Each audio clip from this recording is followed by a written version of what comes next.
आज का जो हमारा टॉपिक है वो है कॉन्स्टिपेशन। कॉन्स्टिपेशन के साथ साथ एक और चीज के बारे में हम बात करेंगे, वो है गैस। क्यों? कॉन्स्टिपेशन और गैस क्या है, एक दूसरे के पूरक हैं। अगर कॉन्स्टिपेशन होगी तो गैस होगी ही होगी, अगर गैस होगी तो कॉन्स्टिपेशन होगी होगी। दोनों ही सिनोनिम्स की तरह ही है, दे आर ऑल कनेक्टेड।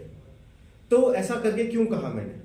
आप देखते होंगे कि कोई भी व्यक्ति ये नहीं कह सकता कि सर हमें सिर्फ गैस बनती है, बहुत कम होगा। उसमें ये बोलेंगे कि सर कॉन्स्टिपेशन है, उसके बाद हमें गैस बनती ही है। एक चीज और है, कॉन्स्टिपेशन के लिए एक टर्म मैं यूज करता हूं, वो क्या है? Constipation is the mother of all disease. मतलब क्या है? सारी बीमारियों की जो जड़ है वो क्या है? कॉन्स्टिपेशन। आप समझ पाएंगे, ये वीडियो में आपको बताया जाएगा कि किस तरीके से कॉन्स्टिपेशन को हम लोग ठीक कर सकते हैं। और एक चीज और है, कॉन्स्टिपेशन को पूरी जड़ से समझेंगे। तो पहले पार्ट में क्या करेंगे, हम लोग कॉन्स्टिपेशन को समझने की कोशिश करते हैं कि कॉन्स्टिपेशन को हम कैसे करके, क्या क्या चीजें होती हैं इसके अंदर। तो इसमें सबसे पहला वाला जो पार्ट है कि पेशेंट को जब भी कॉन्स्टिपेशन की समस्या होती है तो फिर क्या होता है? सीवियर गैस बनती है, ब्लॉटिंग होती है। और उसके बाद क्या होता है? हल्के हल्के, अगर ये समस्या लंबे समय तक अगर आपको रही तो फिर क्या होता है? हल्के हल्के दूसरी बीमारियां भी शरीर के अंदर आने लगती है। ये चीज बहुत जरूरी है कि आप इनिशियल फेज पे कॉन्स्टिपेशन हो या गैस हो, दोनों चीजों को ठीक करें। वरना आप देखते होंगे कि कॉन्स्टिपेशन अगर लंबे समय तक रह गया तो शरीर में डिफरेंट टाइप्स के जो मिनरल्स है, विटामिन है, उसकी कमी होने लगती है। आप देखते हो अलग अलग तरीके के हार्मोन्स की कमी होने लगती है। उसकी वजह से क्या होता है? डिप्रेशन हो जाता है, एंजाइटी हो जाता है, आपका वेट लॉस हो जाता है, आपको हमेशा एक वीकनेस रहती है बॉडी के अंदर। तो ये सारी समस्याओं का जड़ क्या है? कॉन्स्टिपेशन है। और जो लाइफस्टाइल डिसऑर्डर है वो और तेजी के साथ आते हैं, जैसे हाइपोथायराइड है। हाइपोथायराइड आपका डायरेक्ट कनेक्शन किसके साथ है? डाइजेशन के साथ है।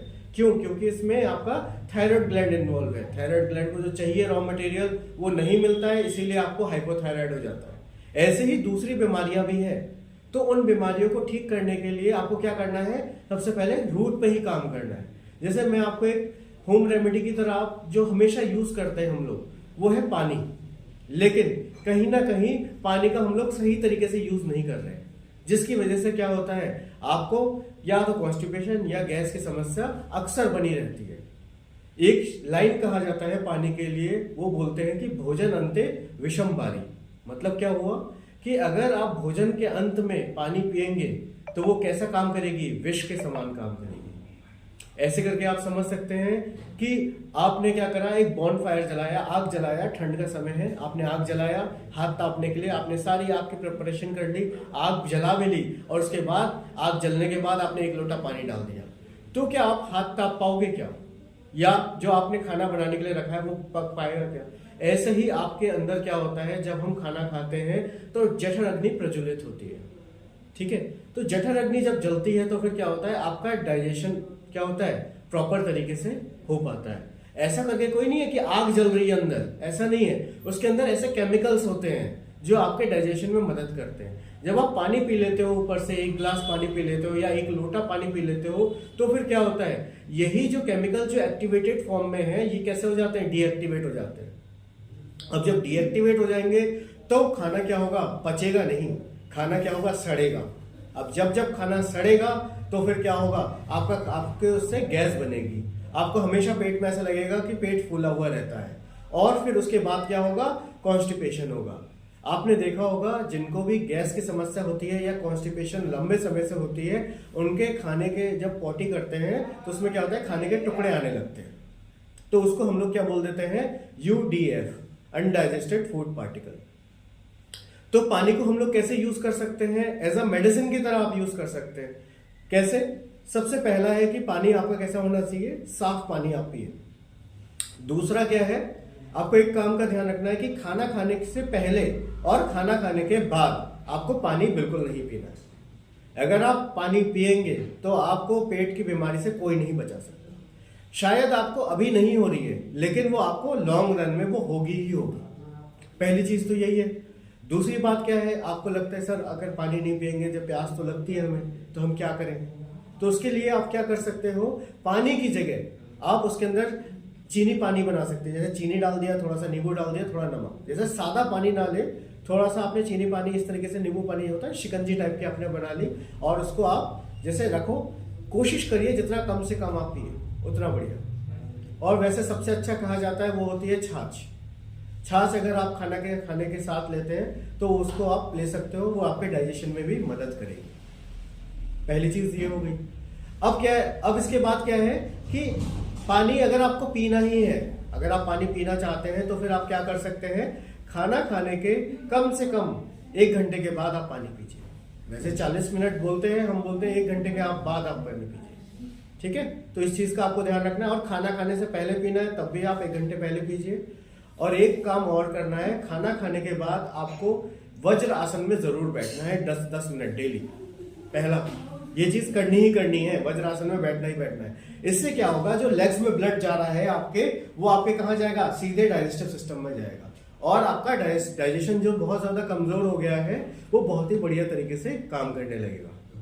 ये सारी बातों का आपको ध्यान रखना है। एक चीज और कर सकते हैं कि रात में सोते वक्त आप हल्का गुनगुना पानी पी के सोए, और सुबह जब उठें तब भी आप हल्का गुनगुना 1 गिलास या 1.5 गिलास पानी पीना ही पीना है। ये जब आप काम करेंगे आप देखेंगे कि आपका डाइजेस्टिव सिस्टम और बेहतर तरीके से काम करने लगा है, और जो आपको कॉन्स्टिपेशन की समस्या हुई है या गैस जो बन रही है वो कहीं ना कहीं बहुत हद तक कम हो गई होगी, ठीक है। एक चीज और है, हम लोग आपको एक पॉइंट सिखाएंगे, न्यूरोथेरेपी का एक पॉइंट है, उस पॉइंट को भी आप दे सकते हो अगर आपको सीवियर कॉन्स्टिपेशन की समस्या होती है। कॉन्स्टिपेशन के केस के लिए आपको ये वाला पॉइंट लेंगे तो बहुत अच्छा काम करेगी। तो आइए दिखाएंगे कि आपको वो पॉइंट किस तरीके से आप ले सकते हैं। आइए देखते हैं कि हम लोग न्यूरोथेरेपी का एक पॉइंट कौन सा दे सकते हैं अगर आपको सीवियर कॉन्स्टिपेशन है। आपको अभी शुरुआत हुई है तो आप बहुत अच्छा रिजल्ट आएगा, ठीक है। जिनको पुरानी परेशानी है वो भी ये लगातार ले सकते हैं। दिन में कम से कम आप 4 बार ये वाला पॉइंट जरूर लीजिए। खुद से भी आप ये पॉइंट दे सकते हैं। आइए देखिएगा कैसे करके देना है। लेफ्ट वाला जो पैर है आपका, राइट वाला जो पैर है आपका, राइट पैर पे हम लोग क्या करेंगे, ये जो मिड का पोर्शन है, ये वाला जो मिड का पार्ट है, बीच वाला पोर्शन है, इसमें क्या करेंगे, दोनों हाथों से नीचे की तरफ हम दबाव बनाएंगे, ठीक है। और 6 सेकंड तक होल्ड करेंगे,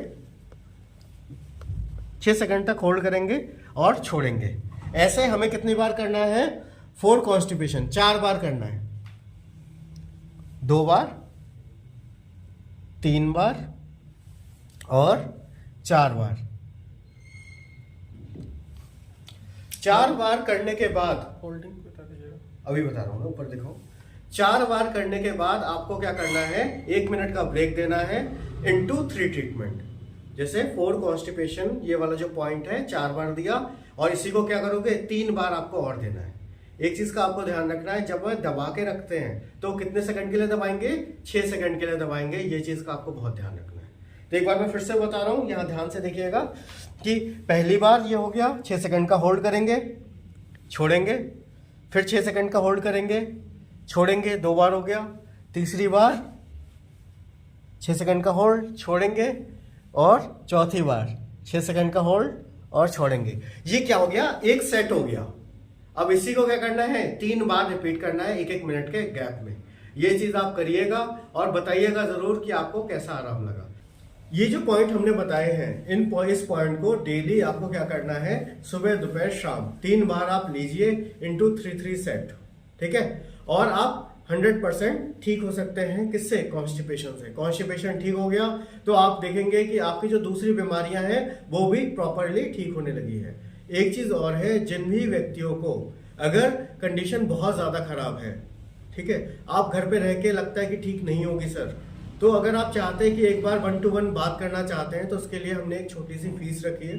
आप हमसे कंसल्टेशन कर सकते हैं और उसमें मैं आपको कुछ और भी रेमेडीज आपको बता दूंगा, न्यूरोथेरेपी के कुछ और ट्रीटमेंट बता देंगे ताकि आप घर पे रहकर ही उसको ठीक कर सके। चलिए।